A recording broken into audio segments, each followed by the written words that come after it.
बिस्मिल्लाहिर्रहमानिर्रहीम। पंजाबी बड़े ज़हीन ने, पंजाबी बड़े मेहनती होंदे ने।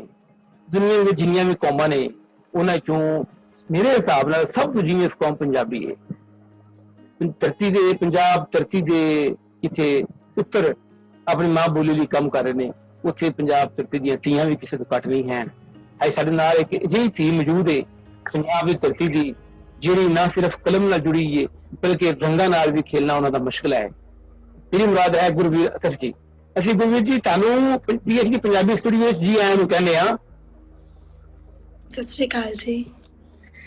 हाँ जी, मैं डॉक्टर गजनफर बुखारी जी का बहुत बहुत शुक्रिया करती हाँ ते PhD चैनल वाले का बहुत बहुत धन्यवाद जी जिन्हों ने लहंदे पंजाब ते चढ़ते पंजाब की सांझ नूं बरकरार रखिया होया।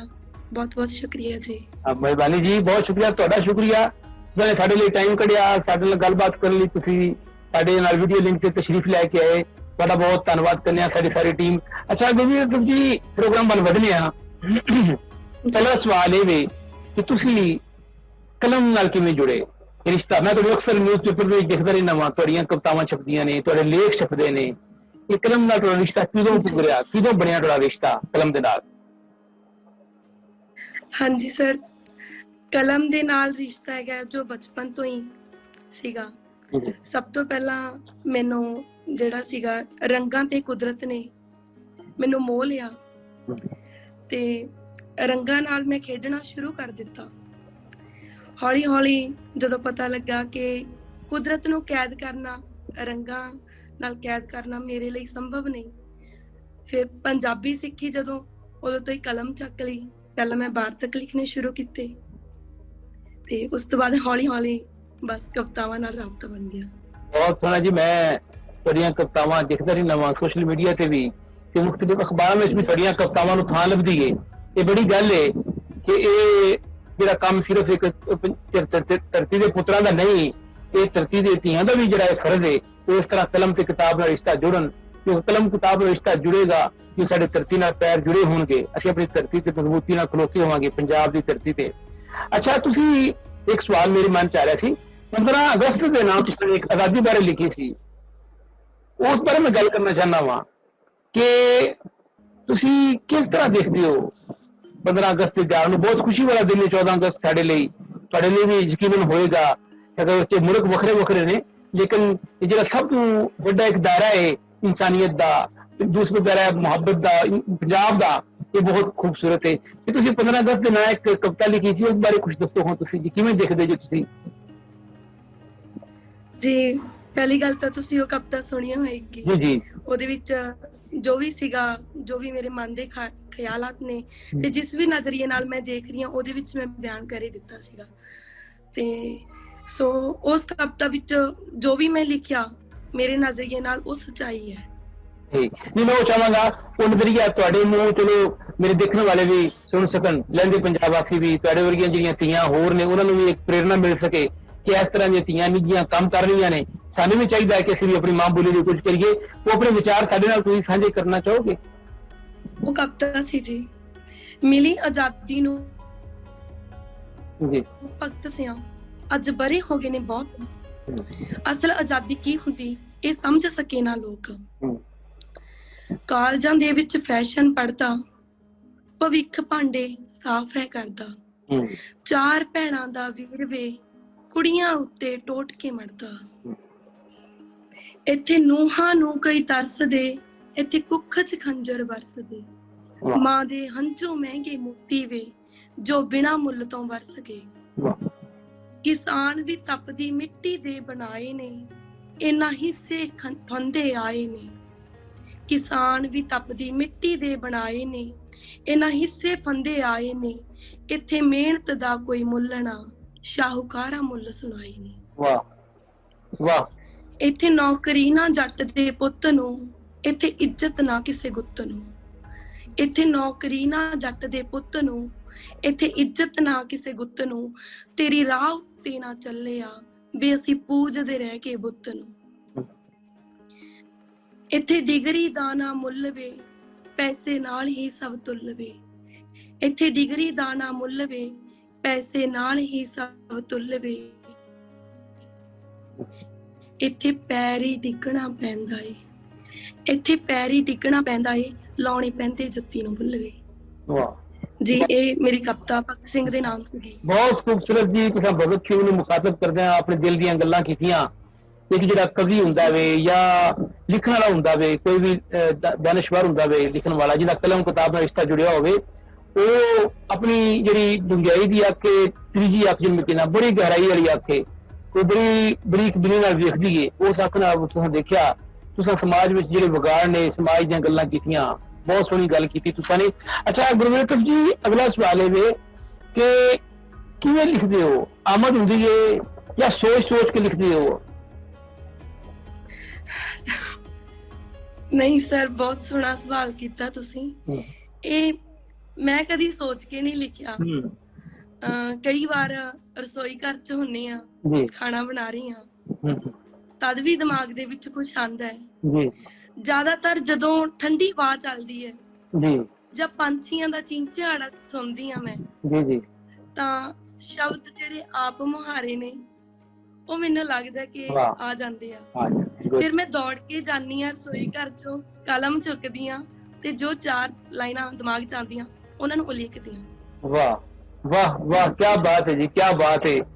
ਵਾਕਈ ਜੀ ਇਹ ਇਸੇ ਤਰ੍ਹਾਂ ਹੀ ਹੁੰਦਾ ਹੈ ਕਿ ਬਸ ਆਮਦ ਹੁੰਦੀ ਹੈ ਜਿਸ ਵਕਤ ਤੇ ਬੰਦਾ ਮਤਲਬ ਉਹ ਕਲਮ ਫੜ ਲੈਂਦਾ ਤੇ ਲਿਖਣਾ ਸ਼ੁਰੂ ਕਰ ਦਿੰਦਾ ਹੈ। ਉਹ ਰੱਬ ਦੀ ਖਾਸ ਕਰਮ ਤੇ ਰਹਿਮਤ ਨਾਲ ਹੁੰਦਾ। ਬੜੀ ਸੋਹਣੀ ਗੱਲ ਹੈ। ਅੱਛਾ ਤੁਸੀਂ ਇਹ ਦੱਸੋ, ਤੁਸੀਂ ਕਵਿਤਾ ਵੀ ਲਿਖਦੇ ਜੇ, ਤੁਸੀਂ ਮੁਸਵਰੀ ਵੀ ਕਰਦੇ ਜੇ, ਪੇਂਟਿੰਗ ਵੀ ਬਣਾਉਂਦੇ ਜੇ, ਇਹ ਕਵਿਤਾ ਲਿਖਣੀ ਸੌਖੀ ਹੈ ਜਾਂ ਖੂਬਸੂਰਤ ਪੇਂਟਿੰਗ ਬਣਾਉਣੀ ਸੌਖੀ ਹੈ?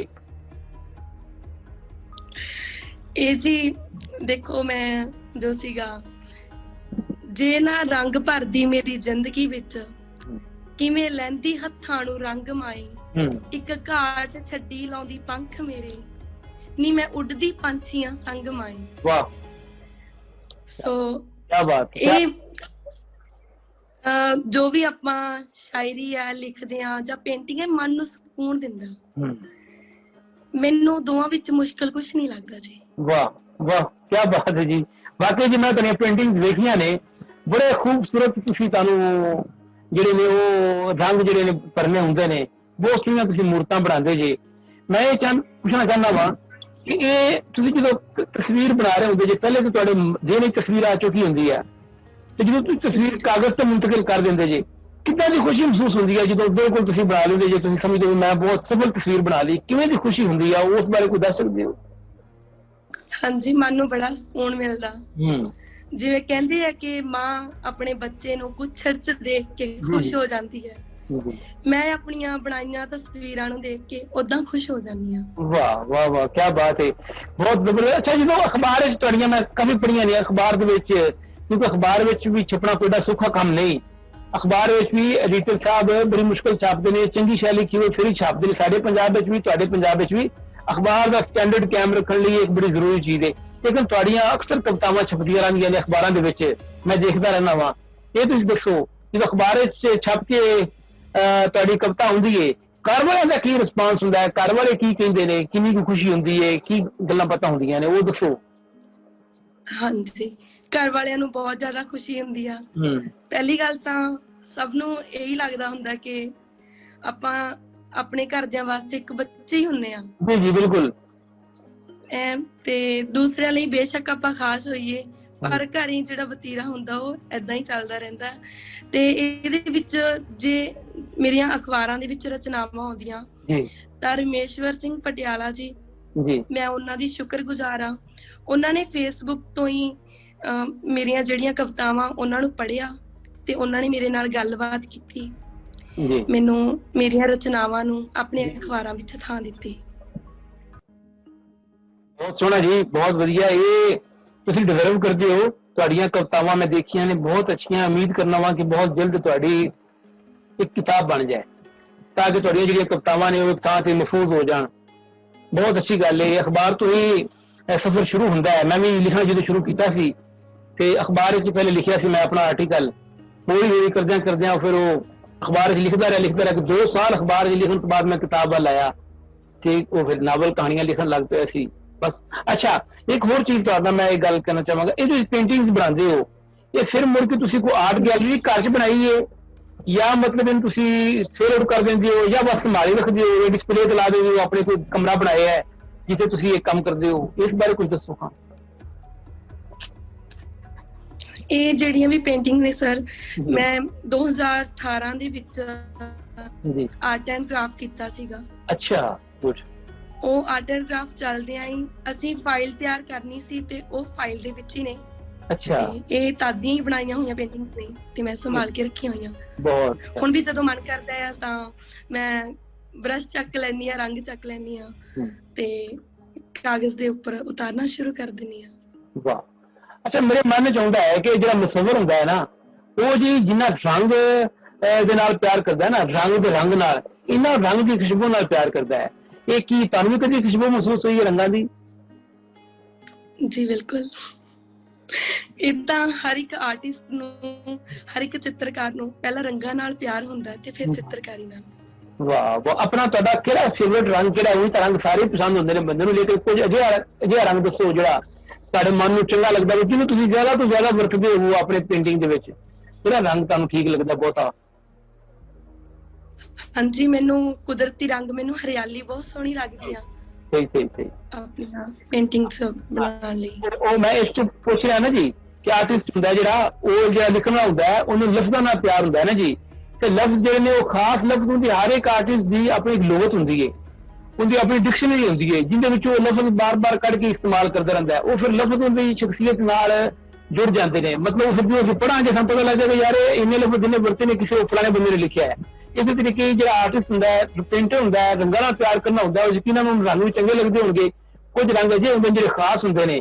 ਰੱਬ ਤਾਲਾ ਤੁਹਾਡੀ ਜ਼ਿੰਦਗੀ 'ਚ ਇਸੇ ਤਰ੍ਹਾਂ ਰੰਗ ਰੱਖੇ, ਹਮੇਸ਼ਾ ਤੁਸੀਂ ਖੁਸ਼ ਰਹੋ। ਅੱਛਾ, ਤੇ ਤੁਸੀਂ ਇੱਕ ਕੋਈ ਸਵਾਲ ਪਹਿਲੇ ਕਰਨਾ ਚਾਹੀਦਾ ਸੀ, ਇਸ ਵਾਰ ਪਹਿਲੇ ਨਹੀਂ ਕਰ ਸਕੇ। ਆਪਣੇ ਤੁਸੀਂ ਸਾਡੇ ਦੇਖਣ ਵਾਲਿਆਂ ਨੂੰ ਆਪਣੇ ਸ਼ਹਿਰ ਬਾਰੇ, ਆਪਣੇ ਜ਼ਿਲ੍ਹੇ ਬਾਰੇ ਦੱਸੋ, ਤੁਹਾਡਾ ਪਿੰਡ ਕਿੱਥੇ, ਇਸ ਬਾਰੇ ਦੱਸੋ ਤਾਂ ਕਿ ਸਾਨੂੰ ਪਤਾ ਚੱਲ ਸਕੇ ਦੇਖਣ ਵਾਲਿਆਂ ਨੂੰ ਵੀ ਇਹ ਨਿੱਗੀ ਧੀ ਜਿਹੜੀ ਹੈ, ਨਿੱਗੀ ਧੀ ਜਿਹੜੀ ਪੰਜਾਬ ਦੇ ਕਿਸ ਜ਼ਿਲ੍ਹੇ ਤੋਂ, ਕਿਸ ਖਿੱਤੇ ਤੋਂ ਤਲਕ ਹੈ? ਹਾਂਜੀ, ਮੈਂ ਪੰਜਾਬ ਦਾ ਜ਼ਿਲ੍ਹਾ ਸੰਗਰੂਰ ਦੇ ਛੋਟੇ ਜਿਹੇ ਪਿੰਡ ਨਾਂਗਲਾ ਦੇ ਵਿੱਚ ਸਰਦਾਰ ਅਮਰੀਕ ਸਿੰਘ ਦੇ ਘਰ ਮੇਰਾ ਜਨਮ ਹੋਇਆ ਜੀ। ਮੈਂ ਸਿੱਧੂ ਪਰਿਵਾਰ ਨਾਲ ਸੰਬੰਧ ਰੱਖਦੀ ਹਾਂ। ਸਹੀ ਸਹੀ ਸਹੀ। ਬਹੁਤ ਬਹੁਤ ਰੱਬ ਤੁਹਾਨੂੰ ਲੰਮੀ ਹਯਾਤੀ ਦੇ, ਹਮੇਸ਼ਾ ਤੁਸੀਂ ਸਲਾਮਤ ਰਹੋ, ਇਸੇ ਤਰ੍ਹਾਂ ਤੁਸੀਂ ਆਪਣੀ ਮਾਂ ਬੋਲੀ ਲਈ ਕੰਮ ਕਰਦੇ ਰਹੋ। ਤੇ ਅੱਛਾ, ਤੁਸੀਂ ਇੱਕ ਗੱਲ ਮੇਰੇ ਮਨ ਚ ਆ ਰਹੀ ਸੀ, ਲਹਿੰਦੇ ਪੰਜਾਬ ਬਾਰੇ ਕੀ ਸੋਚਦੇ ਜੇ? ਪਾਕਿਸਤਾਨੀ ਪੰਜਾਬ ਬਾਰੇ ਕੀ ਤੁਹਾਡੇ ਮਨ ਚ ਆਉਂਦਾ ਹੁੰਦਾ? ਕਦੇ ਕੋਈ ਖਿਆਲ ਹੈ ਇਸ ਬਾਰੇ, ਪੰਜਾਬ ਬਾਰੇ ਵੀ? ਉੱਥੇ ਵੀ ਪੰਜਾਬੀ ਰਹਿੰਦੇ ਨੇ, ਕਿੱਦਾਂ ਰਹਿੰਦੇ ਨੇ, ਕਿਵੇਂ ਦੇ ਲੋਕ ਨੇ ਉਹ? ਕਦੀ ਤੁਹਾਡੇ ਮਨ ਚ ਆਈ ਇਸ ਬਾਰੇ ਵੀ ਕਦੀ, ਅੱਜ ਤੋਂ ਪਹਿਲੇ ਕੋਈ ਖਿਆਲ ਤੁਹਾਡੇ? ਹਾਂਜੀ ਸਰ, ਮੇਰੇ ਮਨ ਦੇ ਵਿੱਚ ਬਹੁਤ ਵਾਰੀ ਆਉਂਦਾ ਹੈ ਜਦੋਂ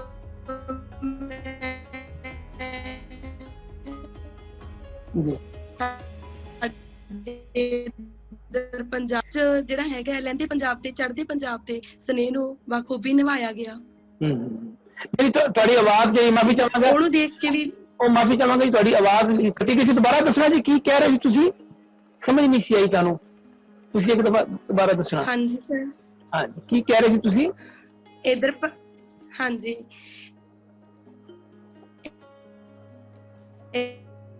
ਫਿਰ ਜੀ ਉਸੇ ਤਰ੍ਹਾਂ ਹੋਣ ਲੱਗ ਪਿਆ। ਉਹਨਾਂ ਦੇ ਕੋਲ ਨੈਟਵਰਕ ਵਿੱਚ ਪ੍ਰੋਬਲਮ ਹੈ। ਗੁਰਵੀਰ ਅਤਕ ਜੀ ਸਾਡੇ ਨਾਲ ਮੌਜੂਦ ਪੰਜਾਬ ਚੜ੍ਹਦੇ। ਹਾਂਜੀ ਸਰ ਜੀ ਜੀ, ਮਾਫੀ ਚਾਹਾਂਗਾ, ਜੋ ਤੁਸੀਂ ਚੜ੍ਹਦੇ ਲਈ ਪੰਜਾਬ ਦੀ ਗੱਲ ਕਰਦੇ ਜੇ ਨਾ ਜੀ, ਖਬਰੇ ਕੀ ਵਜ੍ਹਾ ਬਣਦੀ ਹੈ, ਉਹ ਨੈਟਵਰਕ ਤੁਹਾਡਾ ਖਰਾਬ ਹੋ ਜਾਂਦਾ ਹੈ। ਦੁਬਾਰਾ ਫਿਰ ਇੱਕ ਵਾਰ ਦੱਸਿਆ ਜੀ ਸਾਨੂੰ, ਤੁਸੀਂ ਕੀ ਕਹਿ ਰਹੇ ਸੀ? ਸਾਡੇ ਦੇਖਣ ਵਾਲਿਆਂ ਨੂੰ ਦੱਸੋ ਜੀ। ਜੀ ਜੀ ਸਰ, ਚੜ੍ਹਦੇ ਪੰਜਾਬ ਦੇ ਵਿੱਚ ਪਿੱਛੇ ਇੱਕ ਮੂਵੀ ਤਿਆਰ ਹੋਈ ਸੀ, ਪੰਜਾਬੀ ਫਿਲਮ ਲਾਹੌਰੀਆ। ਅੱਛਾ। ਹਾਂਜੀ, ਉਹਦੇ ਵਿੱਚ ਲਹਿੰਦੇ ਪੰਜਾਬ ਤੇ ਚੜ੍ਹਦੇ ਪੰਜਾਬ ਦੇ ਪਿਆਰ ਨੂੰ ਬਾਖੂਬੀ ਬਿਆਨ ਕੀਤਾ ਗਿਆ ਤੇ ਉਹ ਫਿਲਮ ਮੇਰੇ ਜ਼ਿਹਨ ਦੇ ਵਿੱਚ, ਮੇਰੇ ਦਿਲ ਦੇ ਵਿੱਚ ਬਿਲਕੁਲ ਬੈਠ ਚੁੱਕੀ ਆ ਤੇ ਉਹਨੂੰ ਦੇਖ ਕੇ ਤਾਂ ਲੱਗਦਾ ਕਿ ਹਾਂ, ਇੱਕ ਵਾਰ ਮੈਂ ਵੀ ਲਹਿੰਦੇ ਪੰਜਾਬ ਹੋਵਾਂ। ਹਾਂ ਬਿਲਕੁਲ ਜੀ, ਇਹ ਬਿਲਕੁਲ ਜੀ, ਇਹ ਇੱਛਾ ਹੁੰਦੀ ਹੈ, ਹਰ ਇੱਕ ਦੀ ਖਾਹਿਸ਼ ਹੁੰਦੀ ਹੈ। ਆਪ ਨਾਲ ਪਿਆਰ, ਧਰਤੀ ਨਾਲ ਪਿਆਰ ਕਰਨ ਵਾਲੇ ਦੀ ਵੀ ਜਿਹੜੀਆਂ ਸਰਹੱਦਾਂ ਨੇ ਇਹ ਰਹਿਣੀਆਂ ਚਾਹੀਦੀਆਂ ਨੇ, ਲੇਕਿਨ ਦਰਵਾਜ਼ਾ ਹੋਣਾ ਚਾਹੀਦਾ ਜਿੱਥੋਂ ਆ ਜਾ ਸਕੀਏ ਅਸੀਂ। ਜਿਸ ਆਉਣ ਜਾਣ ਦੀ ਤੁਸੀਂ ਗੱਲ ਕਰ ਰਹੇ ਸੀ, ਇਹ ਉਹੀ ਖਿੜਕੀ ਹੈ ਜਿੱਥੇ ਤੁਸੀਂ ਤੇ ਮੈਂ ਬਹਿ ਕੇ ਗੱਲ ਕਰ ਰਹੇ ਹਾਂ।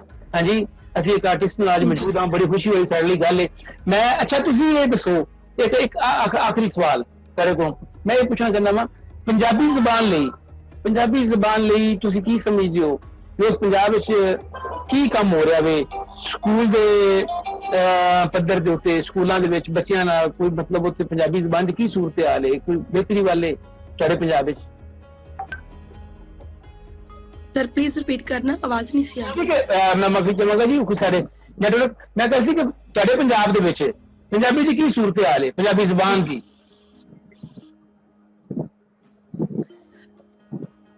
ਹਾਂਜੀ ਸਰ, ਪੰਜਾਬੀ ਜਿਹੜੀ ਹੈਗੀ ਹੈ ਸਕੂਲਾਂ ਦੇ ਵਿੱਚ ਜ਼ਿਆਦਾਤਰ ਜਿਹੜਾ ਹਿੰਦੀ ਤੇ ਇੰਗਲਿਸ਼ ਨੇ, ਅੰਗਰੇਜ਼ੀ ਨੇ ਜ਼ਿਆਦਾ ਪ੍ਰਭਾਵ ਪਾਇਆ ਹੋਇਆ। ਜੀ ਜੀ।